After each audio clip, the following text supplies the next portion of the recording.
Bienvenidos a Coincidir, soy Manuel Rubio y les doy la bienvenida al CIDIR Oaxaca. El día de hoy tenemos un invitado muy especial. Él es un divulgador nato y todos quienes nos dedicamos a esta actividad dentro del CIDIR Oaxaca hemos aprendido muchísimo de él. Él se ha dedicado también a hacer mucho trabajo de extensionismo dentro del área que él trabajaba. Déjenme decirles que es el porrista oficial del CIDIR Oaxaca y muchas de las cosas diferentes en divulgación que hemos hecho, como el teatro científico, ha sido gracias al entusiasmo de nuestro invitado, del invitado del día de hoy. Él inició la colección entomológica del CIDIR, ha sido curador de ella durante bastante tiempo y es un orgullo para mí recibir a uno de los fundadores del CIDIR Oaxaca, que está aquí desde el inicio de los tiempos. Él es biólogo por la Escuela Nacional de Ciencias Biológicas. Él ha sido funcionario en diferentes ocasiones, jefe de departamento de investigación y últimamente jefe de la Unidad de Tecnología Educativa. Él tiene un máster en e-learning por la Universidad de Sevilla, es integrante de la Academia de Educación y forma parte del Laboratorio de Educación Ambiental y Divulgación de las Ciencias del CIDIR Oaxaca. Muchísimas gracias al biólogo Fernando Arce por recibirnos el día de hoy. Claro, Manuel, gracias. Un gusto tenerte, Fer, aquí. Gracias. Cuando dije que es de los fundadores del CIDIR, es el Paleozoico o algo así. Un poquito antes. Fer, tú te has dedicado mucho tiempo a las cuestiones de entomología. Para el público en general, platícanos, ¿qué hace un entomólogo? Un entomólogo es una persona, puede ser profesionista o no, que se dedica al estudio de los insectos, en toda esa gama, en lo que quieras, es el entomólogo. Normalmente clasificaban al entomólogo al que clasificaba los insectos, pero hay todo tipo de estudio, con que estudie los insectos es el entomólogo, ¿no? Es el estudio de los insectos, en sus diferentes ramas. Desde que estabas en la carrera, ¿te gustó la entomología? Sí. Fíjense que aquí es muy importante la orientación de los maestros para que tomes una decisión de tu futuro. Yo quise ser biólogo desde la secundaria porque tuve un maestro que me motivó, que me gustaba cómo me platicaba la biología y de ahí me fascinó ser biólogo. No sabía qué era, pero yo quería ser biólogo. Lo volví a tener en el colegio de bachilleres, reforzó mi idea, me dio orientaciones en dónde podía estudiar. Él obviamente era de la UNAM y quería yo estar en la UNAM, pero mi corazón era guinda y blanco y tuve la oportunidad. Fuimos la primera generación en ese año de que el Instituto Politécnico permitió la entrada a otros jóvenes de otras escuelas, no solamente de Subboca 6, sino de otras escuelas. Yo vengo del colegio de bachilleres y entonces para mí fue una oportunidad fabulosa. Y ya en los últimos años de la carrera hubo varios maestros, entre ellos el doctor Mario Camino Lavín, que en paz descanse, que me orientó, vi la vocación y de aquí soy. O sea, entonces de ahí empezamos. Gracias a él también tuve la suerte de estar aquí en el CIDIR, porque él era el coordinador del área agronómica. Habíamos pocos compañeros de biología que se dedicaban a los insectos, era como un área como que no le había futuro, ¿no? Ajá. Y los pocos que estuvimos ahí, pues establecimos un buen programa, estableció un programa institucional de los centros foráneos del área de entomología, CIDIR Durango, CIDIR Michoacán, Oaxaca, y el mismo CEPROVI. Entonces estuvimos trabajando y entonces los primeros trabajos que hice en la entomología fue realmente enfocados al control de plagas. El control de plagas es una parte de entomología aplicada. O sea, tu trabajo básicamente estuvo por ese lado. Sí. A ver, pero déjame regresar un poco. ¿El maestro que nos comentas fue en la secundain o en el colegio de bachiller? El que me motivó a ser biólogo fue desde la secundaria. Desde la secundaria. El que me motivó. ¿Dónde estabas ahí? ¿En la Ciudad de México? Sí, estaba en la Ciudad de México. Sí. ¿Tú eres de la Ciudad de México? Soy de la Ciudad de México. ¿Tu infancia sucedió ahí? Sí, exactamente. Cuando salí de la carrera fue cuando ya vine acá a este hermoso estado de Oaxaca que me cobijó. Y el Instituto Politécnico me brindó la oportunidad de trabajar para él. Trabajar como biólogo, trabajar dentro de la biología, que lo que me gusta, que son los insectos. Entonces tú eres chilango de pura cepa. Sí. Ya un poquito hibridón, porque ya mi esposa, mis nietos, mis hijos y mis nietos son oaxaqueños. Oye, entonces este maestro fue determinante para que tú dijeras, voy a ser biólogo. Sí, la forma en que platicaba, nos daba las clases de la biología, me motivó. Oye, y si no hubieras sido biólogo, ¿qué te hubiera gustado ser? Te iba a decir que ingeniero agrónomo, pero sería una mentira. No, nunca pensé que otra cosa podía haber sido. Desde ahí quedó que era biólogo. Inclusive cuando en orientación vocacional no había la carrera de biólogo y vi el papelito, el folletito que decía químico, farmacobiólogo. Este soy. Pero no tenía que ver nada, porque decía biología. Porque algo que me llama mucho la atención en los otros compañeros que han estado con nosotros en Coincidir, es que aunque sí hay una cierta vocación hacia cuestiones naturales, una decisión tan precisa de ser biólogo, pues la fueron construyendo realmente a lo largo del tiempo. Y me sorprende que... No me sorprende a ti porque te he visto trabajar, pero yo que hice 5 cambios de carrera, pues qué padre, ¿no?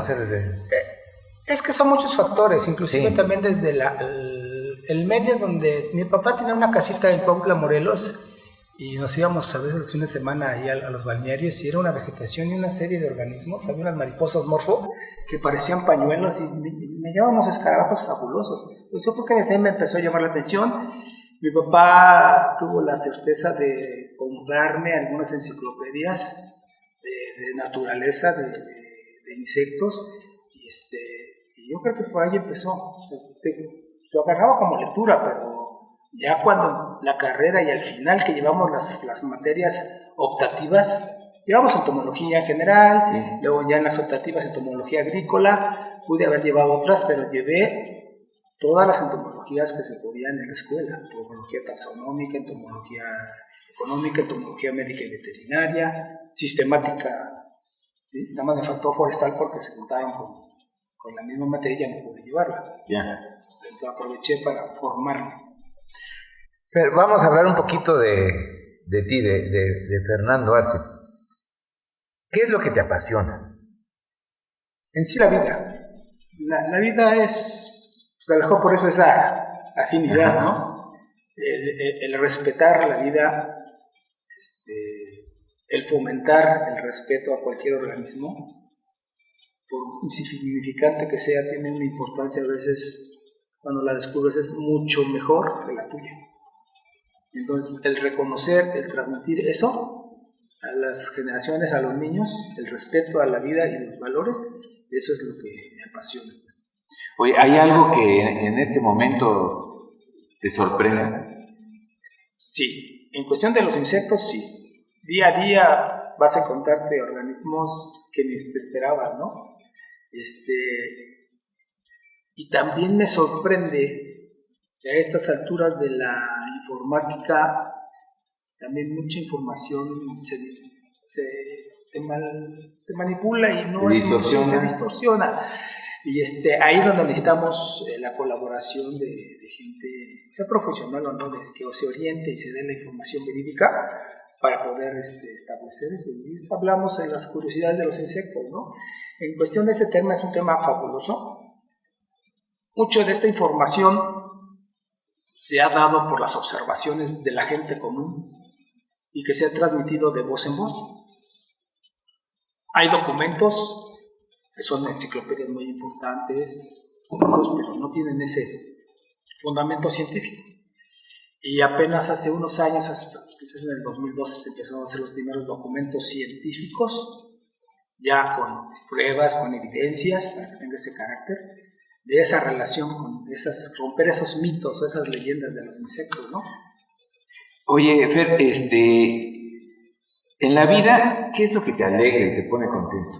Pues la familia. La familia. ¿Eres hogareño? Sí, realmente. Cuando naces vienes de un hogar trabajador, luchador que te dan, pues eso se queda. Yo pude ser, por mi carácter, agarrar una fichita roja o negra, ¿no? pero hay cosas que te detienen a seguir adelante. Y cuando formas una familia, pues es lo que querías, es lo que yo pedía, ¿no? Sí, es como ser humano he fallado, hay cosas diferentes, pero hemos tratado de tener la familia unida, gracias a Dios, y ahí vamos con nosotros, ¿no? Fer, ¿qué es lo que te pone triste a ti? Y te lo pregunto porque eres un tipo muy alegre, es difícil verte a ti con la capa caída. Lo que me pone triste es la indiferencia de la gente. Okay. La indiferencia de la gente hacia los problemas de la gente. Esa gente que se encierra en yo soy y nadie más, y que no mira alrededor, que hay gente que pues a lo mejor simplemente de un apanacho, un centavo, unas palabras, eso es lo que me pega, ¿no? Ajá. Yo soy muy sentimental, pero pues eso para mí tiene valor, entonces destacamos, ¿no? A veces sin conocerlo. Yo le piden, les damos si tenemos, y con gusto, ¿no? Fer, cuéntanos una anécdota tuya. Híjole, una anécdota. Sí tengo varias, pero ahorita como que se me borra la mente. ¿Te puedo recordar una? A ver, dime. Llega una edad a uno que ya se le olvidan las cosas. No, a ver, más bien platícame un poco, ¿cómo era este rollo cuando estabas en el equipo de natación? Ah, bueno, creo que eso fue... ¿Se iban a Acapulco a nadar a mar abierto? Fuimos a varias partes. Yo creo que también eso es parte de mi disciplina, de mi formación. El tomar el deporte como una disciplina me formó. Nosotros no teníamos descanso, gracias a Dios pertenecía a la preselección de la selección nacional, estuve mucho tiempo en el Comité Olímpico, pero desde niño mi mamá con las famosas Olimpiadas y todos queríamos ser Tibio Muñoz, ¿verdad? Desde el 68, pues nos apuntaron en la Unidad Morelos, y de ahí de mis 4 hermanos fui el único que continuó hasta antes de la carrera, y eso me permitió porque nos daba disciplina, fortaleza, porque era muy, muy estricto. Yo no casi... Les voy a contar otra anécdota dentro de eso. Mis amigos de la colonia, cuando regresé... ¿En qué colonia? De la colonia Jardín Balbuena, ahí en México, de la unidad Kennedy. Poco frecuentaba, pero nos conocíamos. Cuando yo ya dejé de nadar cerca de los 18 años, cuando entraba a la carrera, me quise integrar con ellos y me desconocieron, me corretearon, me pedían. Después volvimos ya a retomarlo, creo que mi carácter me permitió bien, hicimos muy buenos amigos, pero me desconocieron porque pues era ajeno, porque no conviví con ellos, porque todo el tiempo era de 5 a 6 de la mañana, que tenía que pagarme antes, e ir a entrenar hasta donde estaba el Comité Olímpico, que es hasta la defensa, que sí. Atravesaba la ciudad. De ahí salía 6, 7 a la escuela. Ya iba desayunado, nos daban, yo era medio becado, entonces nos daban desayuno y cena allá en el Comité Olímpico. Me iba directamente al colegio de bachilleres, ahí en el colegio que está en Iztacalco, que era un poco cerca de la casa. De ahí me iba a la casa, llegaba a las 2, le daba a mi mamá de comer, y de ahí a ir a entrenar a otra vez hasta el regreso, tomar el camión Hipódromo Condesa. Ya me subía, yo me dormía y despertaba antes de llegar, ya lo tenía mi reloj checadito. Y ahí entrenábamos de las 6 a las 8 de la noche. Cenábamos y ya había el papá o algún compañero que nos daba un aventón, nos llevaban casi cerca de la casa. Y así era mi rutina, diario. ¿Esa fue tu rutina de joven? De joven, sí, hasta los 18 años, porque ya en la carrera, pues ya me tocó en la tarde. El horario me tocó vespertino y ya no pude continuar con el deporte. Además también ya había una etapa de decadencia física. Ya eran varios años y yo también ya me sentía agobiado, ¿no? Entonces ya había un momento de cambiar. Me costó mucho cambiar, hacer un cambio como ahorita, en el que estoy, que ahorita lo vamos a contar, cuesta, pero es necesario cambiar de hábito, de ritmo de vida para explorar otras cosas. Ya. Nunca imaginé que tuvieras esa rutina tan chavo. Sí. No teníamos vacaciones. Las vacaciones eran para nosotros irnos a Acapulco o a otras partes de la República a competir. No me acuerdo cómo lo hacíamos, pero no teníamos descanso. Todos nos lo pagaban, nos divertíamos y teníamos energía. Cuando estábamos en vacaciones nos íbamos a Huastepec, era una estancia casi de un mes. Ahí entrenábamos 3 veces al día, en la mañana, mediodía y en la noche. Yo como fondista, pues eran casi 15, 20 kilómetros diarios de entrenamiento. Ahora son más, ¿no? Pero me tocó a mí esa parte dura. La verdad, convivimos tanto tiempo aquí en el centro y a veces sabemos muy poco de esa parte de la vida de cada uno de nosotros. Oye, Fer, dentro de... No solo en la ciencia, sino en general, ¿hay alguien a quien a ti te hubiera gustado conocer? Sí, ¿no? Charles Darwin. ¿Sí? Sí, porque el mismo Lewis Hugh, gente que hizo cosas muy importantes para la naturaleza, para la vida. Entonces, ese tipo de... Un libro que me motivó mucho fue el de Los cazadores de microbios. Te hacía volar tu mente, ¿no? Sí. Otro libro también que me despertó mi mente era el de Tercer Ojo, El médico del Tíbet. No sé, me hacía... Realmente cuando yo leía, yo estaba dentro de esa obra. He leído otros libros que no me han sentido hacerlo, o me han hecho sentir lo mismo, pero esos, parece como decía el amigo, ¿no? Me impactaron en mi vida. Oye, Fer, a lo largo de tu vida, ¿cuál consideras que ha sido tu peor metida de pata? En el ámbito que quieras. Si se puede contar. Sí, creo que son varias, ¿eh? No poder controlar tu estado. No, es que a veces el no poder controlar tu estado de ánimo. Yo así como soy, dices, ay, eres muy perla, pero soy explosivo. Y eso puede generar problemas. Y sí, esas son las peores metidas de pata cuando no me controlo. Sí. Cuando la situación, aunque sé que hay una injusticia, la reclamo, pero no la reclamo justa, grito, exalto, ofendo, y esas son las peores metidas de pata. Y les voy a comentar una. Una vez íbamos en el metro, en el viaducto de Pino Suárez, para cambiar de la ruta 1 a la 2. Y pues a lo mejor un malandrín, pues no sé, pero lo estaban golpeando los policías, ¿no? Y a mí se me hizo fácil ir gritando que lo dejara y todo. Sí, se motivaban, pero en un momento ya me exalté tanto que les menté la mami a los policías, y a un lado estaba una señora policía, y me dice, ¿qué dijo, joven? Y me dice otra viejita, ¡córrele, mijo! Pues no sé cuántos metros recorrí, me tuve que salir del metro, pero mi corazón me dio porque perdí el control. Y pues gracias a Dios no me alcanzaron, tenía condición, pero si me hubieran agarrado, me hubieran puesto una santa... O sea, le metiste la madre. Así, directo a los policías. Y el pobre dejaron alto guante y se fueron contra mí. Pero te digo, gracias a Dios, corrí como... Me consta cómo es, a lo mejor tú ni te acuerdas, pero una vez íbamos en alguna cuestión de trabajo y se nos cruzó un taxista y bueno, ya nos estábamos haciendo ahí de palabras, pero decía, oye, Fer, ¿alguna vez fue problema para ti no haber sido guapo? No, porque lo soy. No, a veces dicen, no puedo decir que el billete mata carita, ¿no? Pero el ser atento, cordial, detallista, pues mata lo guapo, ¿no? Chavos, toda una cápsula. Fer, ya un poquito más en torno al trabajo que hacemos aquí en el centro. ¿Tú crees en la ciencia? Sí, claro.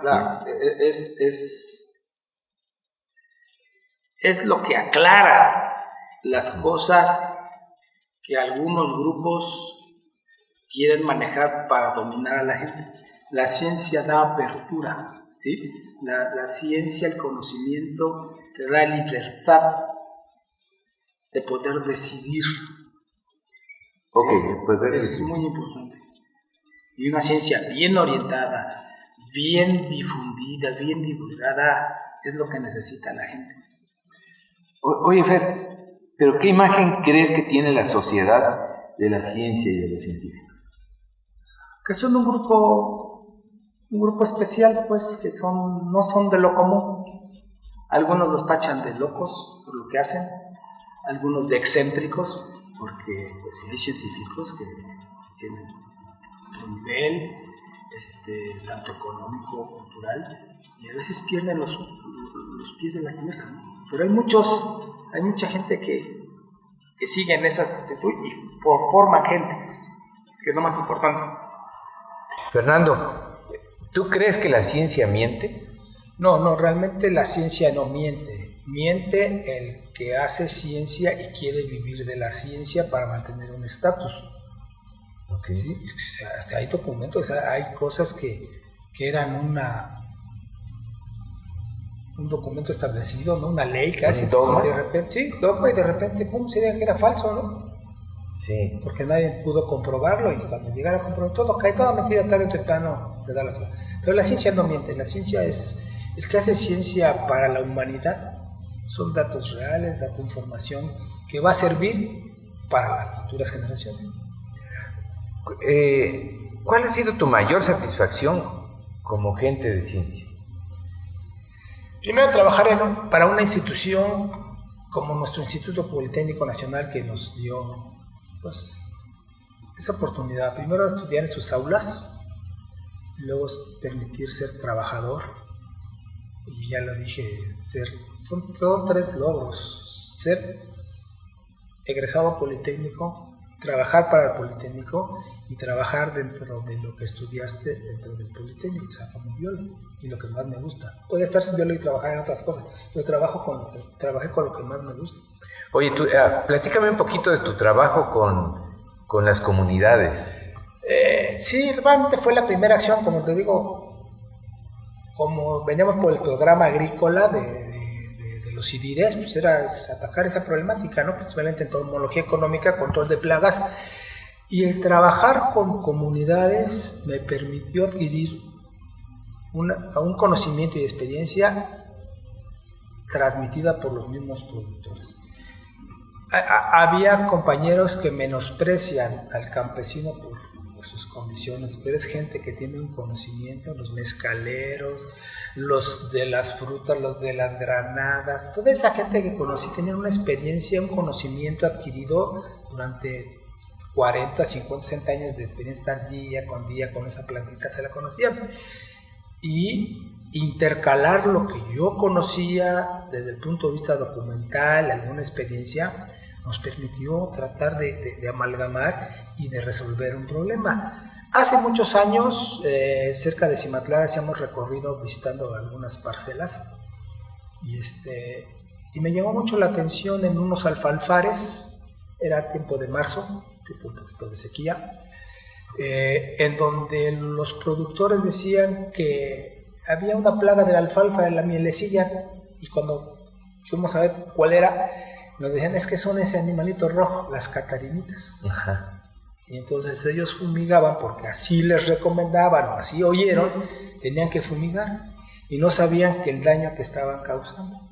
Cuando les empezamos a enseñar que debajo de las hojas, atrás de eso, estaban otros animalitos confundidos con el color de la planta, que eran los pulgones, y que eran muchos, que son los que transmitían ese tipo de problema en la planta, etc.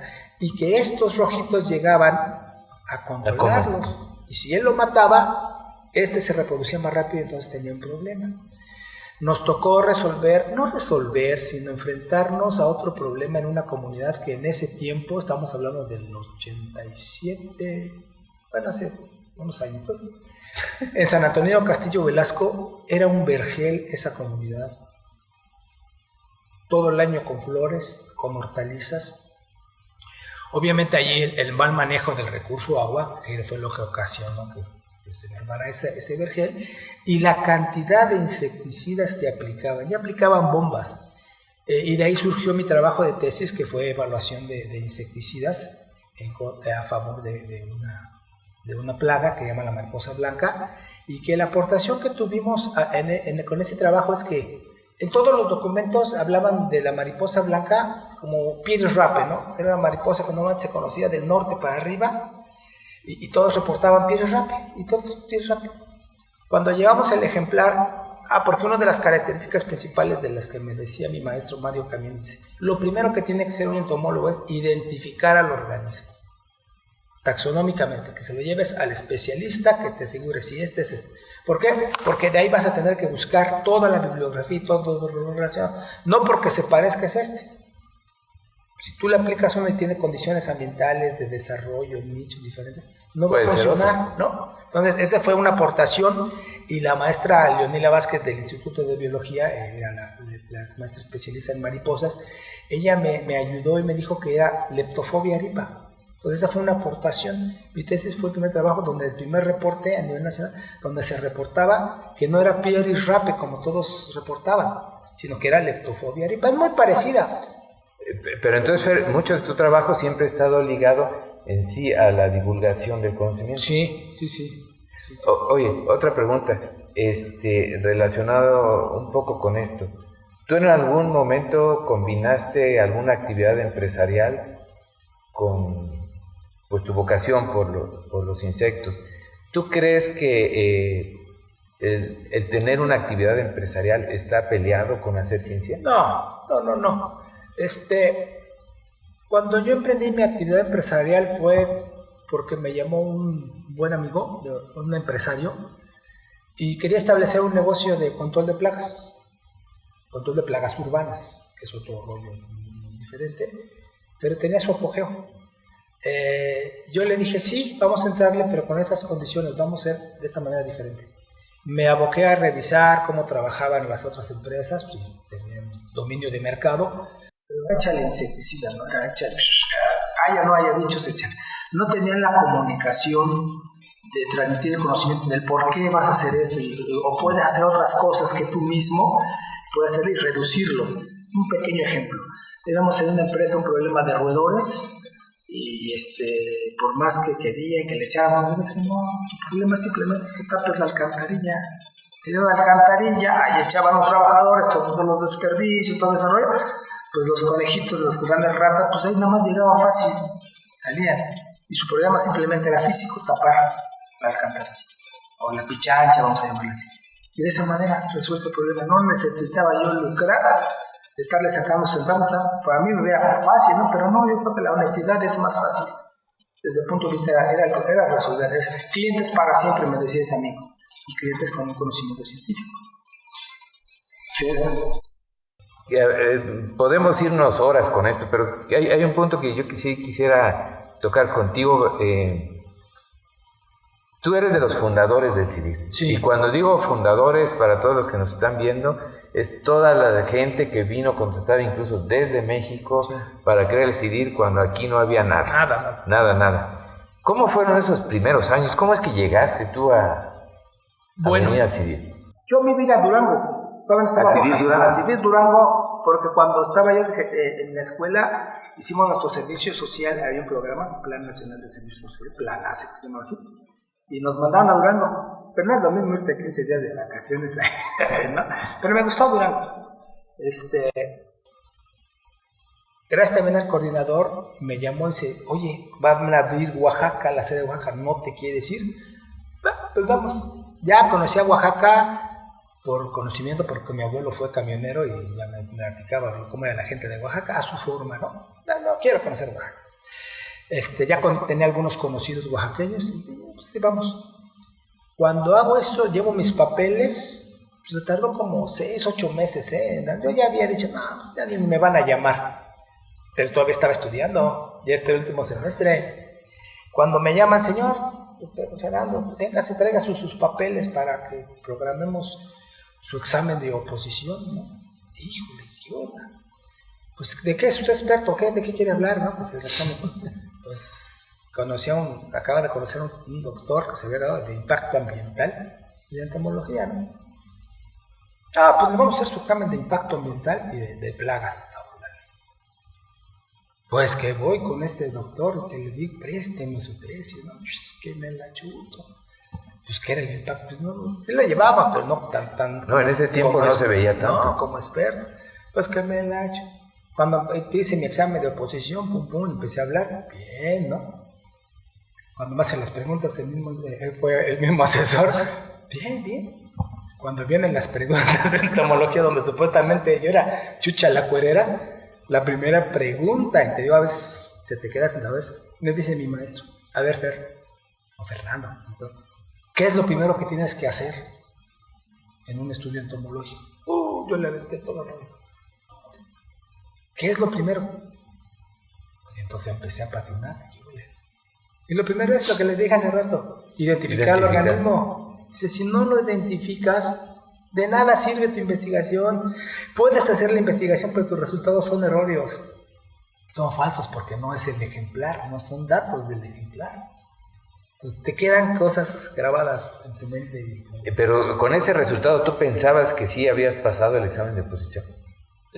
Sí, porque el de impacto ambiental fue culminante. Obviamente el otro sí vieron, pero esta pregunta se hizo patinar. Pero pues como era el asesor también, ya sabía mi trayectoria estudiantil, pues sí ayudó, pero sí me hizo, sí la dudé. Sí dudé, porque en lo que iba fuerte, no demostré con esa pregunta. ¿Te pusiste nervioso? Sí, pues me parece como es mi primera vez. Ya había trabajado, ¿no? Pero ya había trabajado yo de bolero, de cerillo, de repartidor de volantes, de vendedor de enciclopedias, pero un trabajo formal, ya en serio que iba a ser mi futuro, pues cualquiera. ¿Dónde fuiste bolero?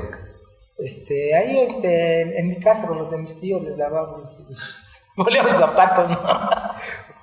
A ver, oye, ok, presentas el examen de oposición, estás todavía en el Politécnico en México. Sí. ¿Decides en ese momento venirte al CIDIR? No, ya nos contratan y ya se va para Oaxaca, ¿no? ¿Cuántos eran? Éramos como 12. Estaba, ¿no puedo decir los nombres? Sí, claro. Pedro Benito, Raúl Rojas, Jesús Pasilla, que ya no está con nosotros, de Zacatecas, Francisco el Ruso, Francisco Cortés, ya dije Pedro Benito, ¿verdad? Ya. Se me olvida el nombre del único técnico que vino de allá, su servidor. Ya estaba, en paz descanse, Gonzalo Flores. Pues éramos los que estábamos la plantilla ahí. Un mes estuvimos ahí en el edificio de donde estaba posgrado, en el Mezanín, que ese edificio ya no existe. Ahora está la biblioteca central. Un mes cuando dijeron, señores, pues, órale, a irse. Pues nos venimos en el ADO, como decía Alex Lora, me subió mi ADO, traíamos todos los libros que habíamos conseguido. José Abundio Rochín era otro elemento muy importante, agrónomo, y nos venimos. Pedro Benito se vino con Raúl en su camioneta, en su Brasilia, con cajas de libros y cosas. Llegamos a la posta en San Felipe del Agua, ahí ya estaba Gonzalo Flores, el primer director, y otros que venían, que traía el primer director, el ingeniero Olmos, ya estaban con los compañeros que eran trabajadores del Poli, pero nomás pidieron su permiso. Fuimos los primeros y llegamos ahí llegamos, nuestras primeras noches fueron ahí en la posta, 2-3, después conseguimos dónde vivir, y ahí estuvimos 83, 84, en el 86 me hacen jefe de departamento, y en el 87, como éramos del área agrícola, somos los primeros que visitamos aquí estas nuevas instalaciones. Aquí era un campo lleno de carrizales. ¿Eran terrenos de cultivo? No, ya estaban abandonados. Pero sí, es cierto. Se tuvieron que limpiar. Las primeras cosechas que hicimos para los primeros experimentos, salieron unos zacahuales, pero miren, chulotes, por toda la fuerza. Después ya, con el manejo de la tierra, todo eso se logró. Pero sí nos costó trabajo.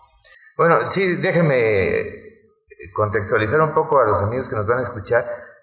Cuando el biólogo Fernando se refiere a la posta era un centro de diversión de bastante mala fama. Donde era la sede, ya no era cuando llegamos.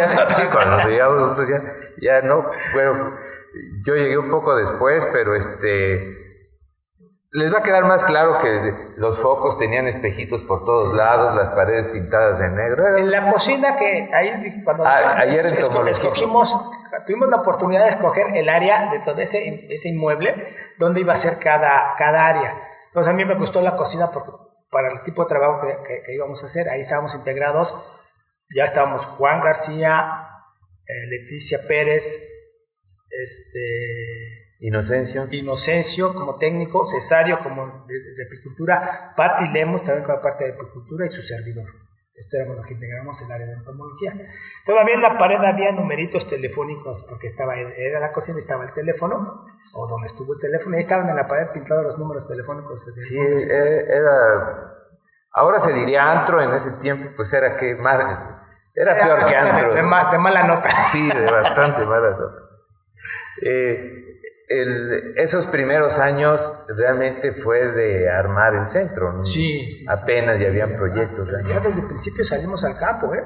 Nuestras primeras exploraciones era conocer las comunidades cercanas. A veces dabas cuenta, no, es que está a 30 kilómetros, ¿no? La población. Igual cuando llegabas aquí a Cimatlán, a la hacienda, todo eso, pues había parte de algunas comunidades, sí, pero eran población dispersa. Nosotros queríamos ver la ciudad o las comunidades.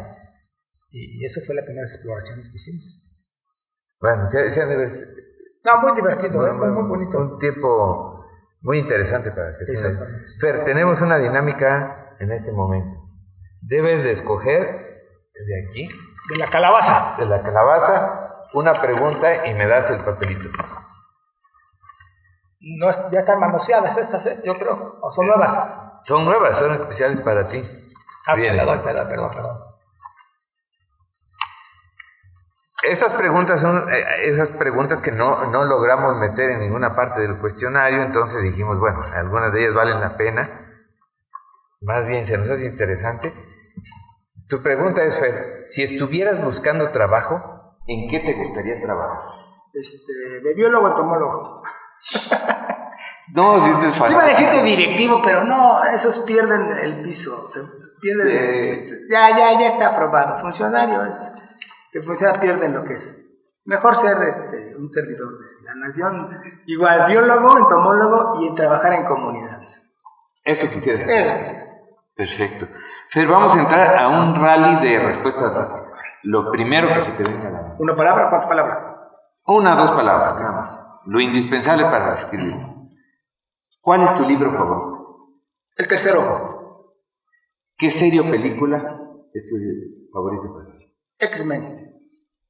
¿Tu deporte? Natación. ¿América o Pumas? Cruz Azul. Está feliz Después de tantos años. ¿Qué no has hecho en la vida? Divorciarme. ¿Tu comida favorita? Las que me prepara mi esposa, todas son sabrosas. Es un abuelo extraordinario este cuate, ¿eh? Alcahuete, además no puede. ¿Tu hobby? Los insectos. ¿Tu mascota?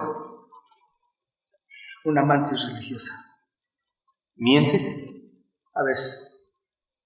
Soy humano. Bien. ¿Qué pregunta crees que me haya faltado hacer? ¿Cuánto cobro? Ya no cobro. Ya estamos prácticamente por terminar esta entrevista, Fer.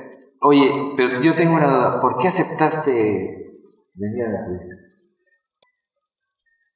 Porque lo que siguen haciendo ustedes fue parte de la esencia de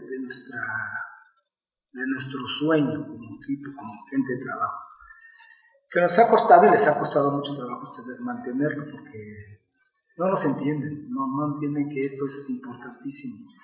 ¿Qué no entiende? ¿La divulgación? No entiende la divulgación y la importancia de transmitir el conocimiento a ese nivel de la gente que está, del pueblo, pues, y de los jóvenes. ¿Crees que nos estamos ya yendo mucho? Sí, creo que a lo mejor el estatus Centro Interdisciplinario de Investigación, a muchos se lo toman, ups, ¿cómo voy a rebajar? ¿No? Y a veces las autoridades se los imponen o no hacen el cambio. Eso es lo que en parte me preocupa. Entonces, en ese sentido, yo creo que pues es eso. No sé qué más. Pero en ese sentido, ¿tú crees? Los amigos deben de saber que hubo un documento que se llama La razón de ser de los CIDIRES. Sí. Era un documento donde se plasmaba la filosofía de los centros. Eso se los daban a ustedes casi junto con la solicitud de empleo. ¿Cuál era lo que tenías? ¿A dónde venías a trabajar? ¿Cuál era? ¿Tú crees que nos hemos desviado de esa razón? Pues primera, que ese documento, aunque existe ahí en el área de patrimonio, de las cosas, el ático, como dicen, del CIDIR, pocos lo conocen y pocos lo divulgan. yo creo que sí nos hemos alejado un poco. Reconozco todo el talento de los nuevos integrantes, de los nuevos jóvenes, del nuevo nivel de formación de jóvenes de nivel, pero les ha faltado algo, que esos jóvenes tengan esa sencillez de atender a la gente, que divulguen. De nada sirve que yo haga chucha a la cuerera si no sé transmitir mi conocimiento, no sé repartir, no sé platicar con un niño de lo que yo hago, y que el niño sienta la fascinación de lo que le cuentes y se emocione y le provoques algo que algún día le puede servir. Eso es muy importante. Como tu maestro de salud. Exactamente. Fer, si tuvieras que escribir tu epitafio, ¿qué pondrías en tu epitafio? El epitafio es cuando... Lo último que dicen que vas a escribir tú, pero no lo vas a escribir tú. Reencarnará como el escarabajo sagrado. Ok. O como decía, regresaré, ¿no? Y MacArthur dijo, volveré. Fer, tus últimas palabras en esta entrevista, ¿cuáles quisieras que fueran? Muchas gracias, estoy agradecido que me hayan invitado, que me hayan reconocido del trabajo que hicimos en forma conjunta. Seguiremos trabajando, ya no tan como algo obligatorio de trabajo, pero pues sí en forma ocasional. Tengo también compromiso con la Casa de la Ciencia de seguir con otros tenemos por sacar el libro que se quedó aquí pendiente para las comunidades, para los niños de esas comunidades, donde tengan un compendio de lo que son los insectos, porque realmente da lástima, pero entras a sus bibliotecas y están muy abandonadas. Claro que hoy con la tecnología pueden tenerlo, pero si algo concentramos científicamente evaluado, comprobado, pues que lo tengan a la mano, ¿no? Ese pequeño compendio de trabajo entomológico, y con esos detalles que muy poco los conocemos. El biólogo Fernando se encuentra prácticamente en un proceso de jubilación dentro de nuestro centro, y la verdad, Fer, es un gusto haber trabajado contigo, es un gusto que nos hayas acompañado en esta entrevista. ¿Dónde lo encuentran? Lo van a encontrar, para empezar, si entran a la página del CIDI, ahí están sus datos. Y algún lugar donde creas que te puedan buscar si quieren contactarte. Pues les dejo mi teléfono y por el WhatsApp es el medio más popular de comunicación. Nos podemos intercambiar documentos. También estoy en el Face, no me acuerdo la página, me pueden buscar como Fernando Arce González, biólogo Arce, y mi número de WhatsApp es 951 112 7437, y ahí podemos de todos modos van a aparecer los datos en la cortinilla de cierre. Fer, en verdad nos hubiéramos pasado horas. Lamentablemente no podemos tanto tiempo, pero es necesario, ¿no? Fue un gusto haber platicado contigo. Muchas gracias. Que estés muy bien. Gracias. Gracias, y nos vemos en el próximo Coincidir.